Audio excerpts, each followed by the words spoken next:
Bitcoin continues to see volatility in the market, and in today's video I'm going to be sharing my thoughts and opinions as to what I think is going on with BTC on the 1 hour, 1 day and 1 week's time frame. See if anything has changed over the last 24 hours or whether we are still on track for a little bit higher in the price action. As I get into today's video, go ahead and smash that like button. I do appreciate that. If you're new, subscribe and let's jump right down into the charts.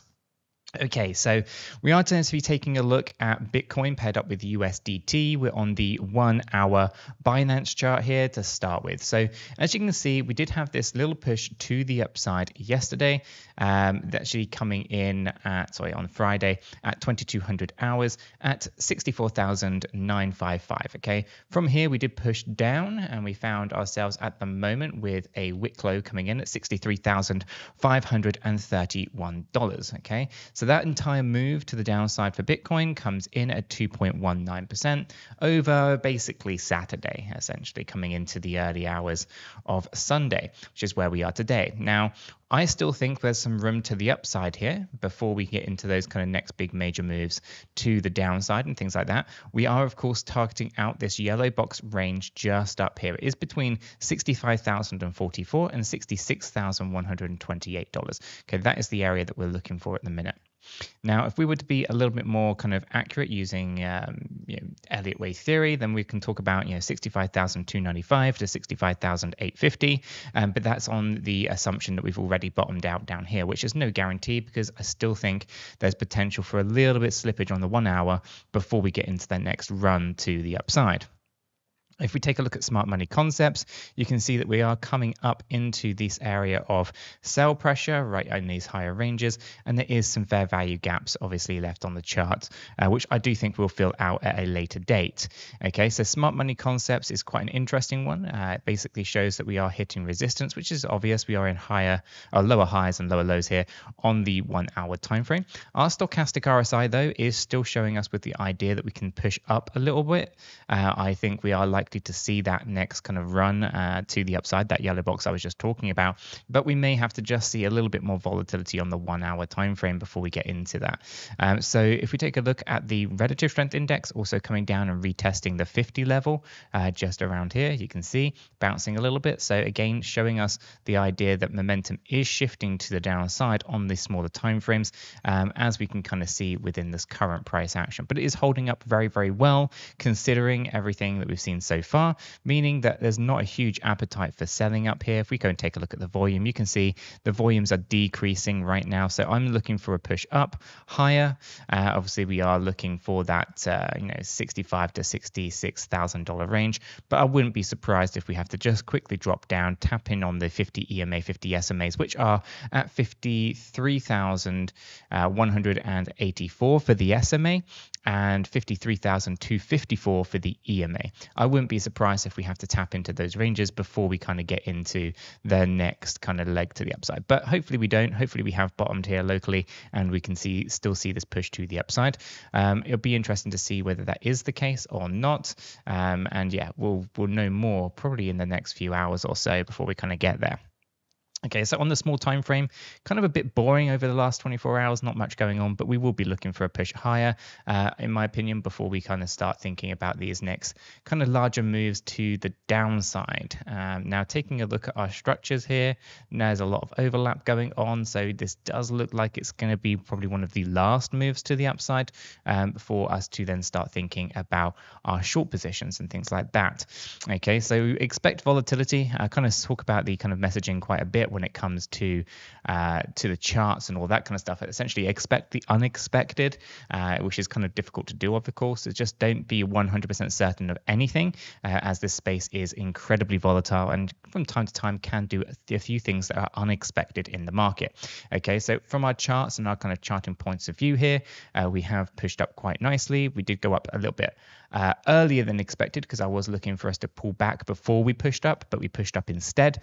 So now we will be looking for a bigger collapse in the market, in my opinion. Sometimes it's better the devil you know rather than the one that you don't know in some of the cases, as they say, because sometimes when you push up a little bit too far, it means you have to have a much deeper correction, whereas it would have been better to have had a small correction and then a much bigger surge to the upside. Like I say, better the devil you know sometimes.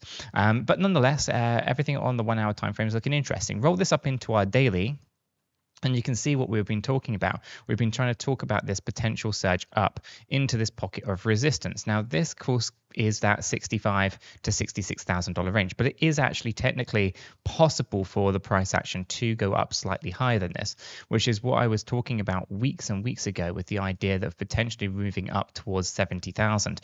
And the one-to-one is 71,800 and 1.236 is 76,115. Possible for a new all-time high before the Federal Reserve pivot. That would be very interesting if we were to see it.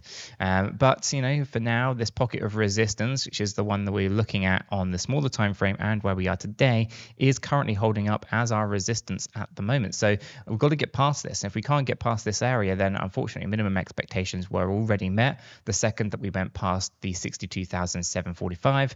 So we don't have to go up to those $70,000, $71,000 levels, but it'll be interesting. At the moment, as it stands on the daily time frame, it is currently another lower high.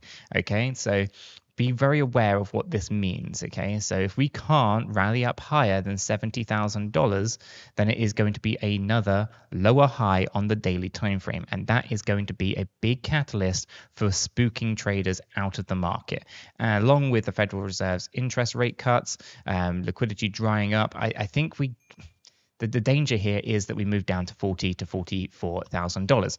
Okay, now we obviously want to avoid that, but it is what it is. And so the bulls really do have to try to rally up higher into a new higher high on the daily time frame above 70,000.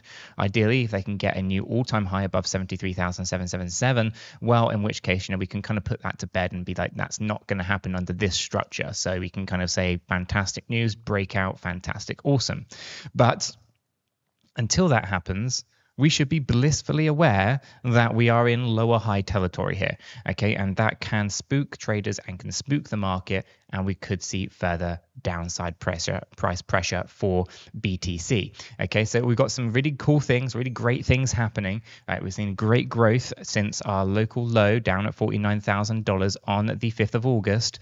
But as far as this has gone already, we are heavily overbought on those stochastics, right? It's a 32% move to the upside. We have seen this time and time again, as I've been talking about for a while now. All the market is doing is extracting liquidity. Push up to the higher side, as you see, then basically liquidate your longs, liquidate your shorts, liquidate your longs, liquidate your shorts, liquidate your longs, liquidate your shorts, liquidate your longs, liquidating your shorts. Okay, so the market is kind of just repeating itself and just gradually working its way down.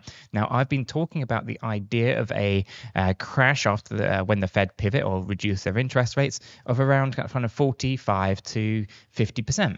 Okay, that's kind of typical of what you would expect to see. Now, a move down into this lower range of about $44,000 would put us at a 40% move to the downside since we had that swing high. And if we go down to as low as $40,000, well, it's a 45% correction.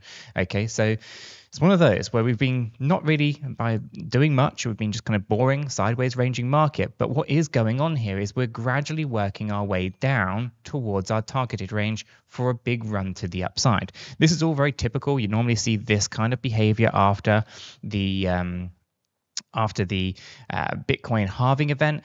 This is also the same kind of behavior you see on the lead up to the US election. It's also the same kind of behavior that happens when the Federal Reserve pivots, although normally you don't get so much, notice on that. Normally you tend to find that the market across the board, whether it's the ECB, the Bank of England, the US Fed, basically pivoting relatively within the same time period. This time round, however, the Fed have been expected to pivot for months upon months upon months and haven't done, whilst you've seen the ECB and the Bank of England already pivot. So with a slightly different setup here than what we had seen previously, which means I think the market is trying to price it in, but I don't think they fully are capable of doing so. So I do think we are likely to see that move to the downside. But, if we can get a higher high or break into a new all-time high beforehand, well, then we could be on track for a pretty big crash, because I don't think the market's going to allow for a big surge to the upside without some form of correction.